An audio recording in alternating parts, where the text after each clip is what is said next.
Tứ Thánh Đế. Tứ Thánh Đế thường xuyên đã được đề cập đến trong những pháp thoại là những điều sau đây. Một, sự thật về khổ đau. Khổ đau. 2. Sự thật về nguồn gốc của khổ đau. Tập. 3. Sự thật về sự chấm dứt khổ đau. Diệt. 4. Sự thật về con đường dẫn đến sự chấm dứt khổ đau. Đạo. Từ ngữ Dukkha đã được phiên dịch theo cổ truyền là sự khổ đau và đồng tương tự với từ ngữ mà chúng ta đã được dịch ở phần trên là sự bất toại nguyện. Thánh đế về khổ đau xác định rằng tất cả những trạng thái hữu duyên là bất duyệt ý hoặc có liên hệ với khổ đau. Thánh đế về nguồn gốc của khổ đau biểu thị nguồn gốc của khổ đau là ái dục, tham. Thánh đế về sự chấm dứt khổ đau chỉ dạy rằng sự khổ đau được chấm dứt ngay sau khi tất cả những tham ái chấm dứt. Có nghĩa là một khi đã xa lìa không còn tham muốn, chí đến ở thể loại vô cùng vi tế. Thánh đế về con đường dẫn đến sự chấm dứt khổ đau cung cấp cho chúng ta bát thánh đạo, trong đó bao gồm với 8 nhánh đã được sắp xếp trong 3 thể nhóm: giới, định và tuệ.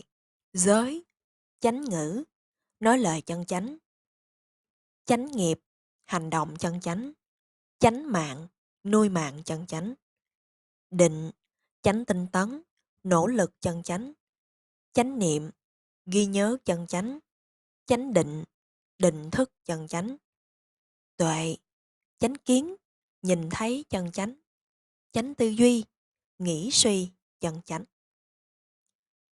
31 cõi giới của chúng sanh. Đức Phật đã dạy rằng vũ trụ được hợp thành bởi vô số các thế gian hệ và từng mỗi thế gian hệ lần lượt được hợp thành với 31 cõi giới của chúng sanh.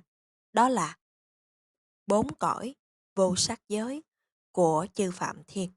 Ở những cõi giới này là nơi chỉ có tâm thức mà không có vật chất hiện hữu đã được thành đạt thông qua những trạng thái nhập định cùng tột, thiền na. 16 cõi sắc giới vi tế của chư Phạm Thiên đã được thành đạt thông qua những trạng thái nhập định. 6 cõi thiên giới đã thành đạt thông qua việc tu tập về giới luật và sự rộng lượng, xả thí. Cõi nhân loại đã thành đạt thông qua việc tu tập về giới luật và sự rộng lượng.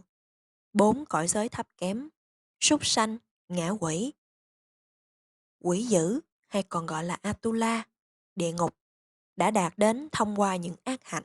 31 cõi giới của chúng sanh đã được chia thành 3 cõi giới: thế gian, vô sắc giới, trong đó gồm có 4 cõi phạm thiên giới cùng tột; sắc giới, trong đó gồm 16 cõi phạm thiên giới ở phần còn lại; dục giới là những cõi giới của những tham muốn, nhục dục, tham dục và bao gồm 4 cõi giới thấp kém, cõi nhân loại và cõi thiên giới.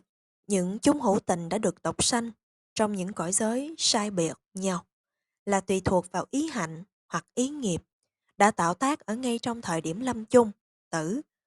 Một ý thiện hạnh, tịnh hảo đã làm cho một hữu tình được sanh trở lại trong cõi nhân hoặc cõi thiên giới. Việc tu tập những trạng thái nhập định, thiền na dẫn dắt đi tục sinh vào những cõi phạm thiên giới.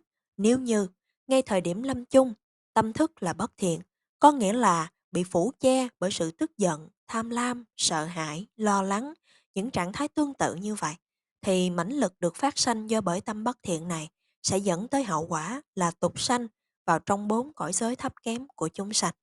Điều mà tâm thức cảm thụ ở ngay thời điểm lâm chung là kết quả của những hành động đã được tạo tác trong quá khứ, có nghĩa là nghiệp báo. Phương thức mà một người xử lý với sự nhận biết này là phụ thuộc vào kỹ năng của họ. Nói một cách khác là dựa trên số lượng mà vị này đã luôn kiểm soát được tâm thức của mình. Một người vẫn chưa đạt đến một trong 4 giai đoạn của Niết Bàn thì không thể đoan chắc được có thể loại nào của đối tượng tâm thức sẽ phát sinh ngay trong thời điểm lâm chung. Do đó, trong Phật giáo, việc huân tập tâm thức đã được đánh giá là hết sức quan trọng. Nếu một người đã thành đạt được việc luôn kiểm soát tâm thức, vị này có thể giữ tâm thức đã được tập trung và bình tĩnh ngay cả trong lúc sợ hãi, do đó có thể tiếp cận với cái chết với sự tự tin. 4 giai đoạn của Niết Bàn. Để đạt được sự tinh khiết của Niết Bàn, chấm dứt tất cả khổ đau trong mọi kiếp sống hữu duyên, một người phải tự giải thoát 10 kiết sử đã cuộc trói trong kiếp sống hữu duyên. Quá trình của sự giải thoát này xảy ra một cách trình tự của 4 giai đoạn. 10 kiết sử đó là: thứ nhất, niềm tin vào sự hiện hữu của một bản ngã thường hằng tự ngã linh hồn, thần kiến. 2. Hoài nghi về bát thánh đạo, tứ thánh đế, hoài nghi. 3. Chấp thủ vào những lễ nghi và sự tuân giữ các nghi lễ sùng bái, giới cấm thủ. 4. Tham muốn nhục dục, tham dục. 5. Tức giận, ác cảm, sân hận. 6. Ái luyến vào cõi sắc giới vi tế, ái sắc. 7. Ái luyến vào cõi vô sắc giới, ái vô sắc. 8. Sự kiêu mạn, ngã mạn. 9. Sự dao động, phóng dật. 10. Hoàn toàn bất liễu tri về tứ thánh đế, vô minh. 4 giai đoạn đó là: thứ nhất, tu đà hoàng, dự lưu, thất lai. Một người đã được giải thoát 3 điều đầu tiên 10 kiết sử, đã cuộc trói chúng sanh hữu tình trong vòng sanh tử. Thứ nhất, niềm tin vào sự hiện hữu của một bản ngã thường hằng, tự ngã hoặc linh hồn, thân kiến, không còn. 2. Hoài nghi về bát thánh đạo và tứ thánh đế, hoài nghi, không còn. 3. Chấp thủ vào những lễ nghi và sự tuân giữ các nghi lễ sùng bái, giới cấm thủ, không còn. 2. Tư đà hàm, nhất lai. Một người làm suy giảm những kiết sử về tham muốn nhục dục, tham dục, sự tức giận, sân hận. 3. Ana hàm, bất lai. Một người đã giải thoát một cách hoàn toàn khỏi tham muốn nhục dục và sự tức giận, cừu hận. 4. A-la-hán, vô sinh.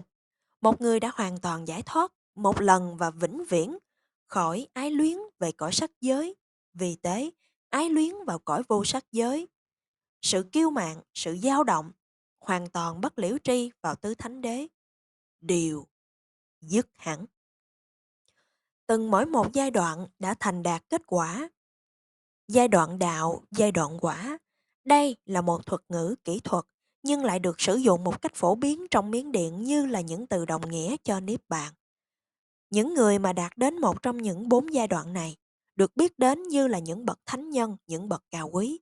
Những giai đoạn này chỉ có thể đạt đến thông qua thiền minh sát, tuệ.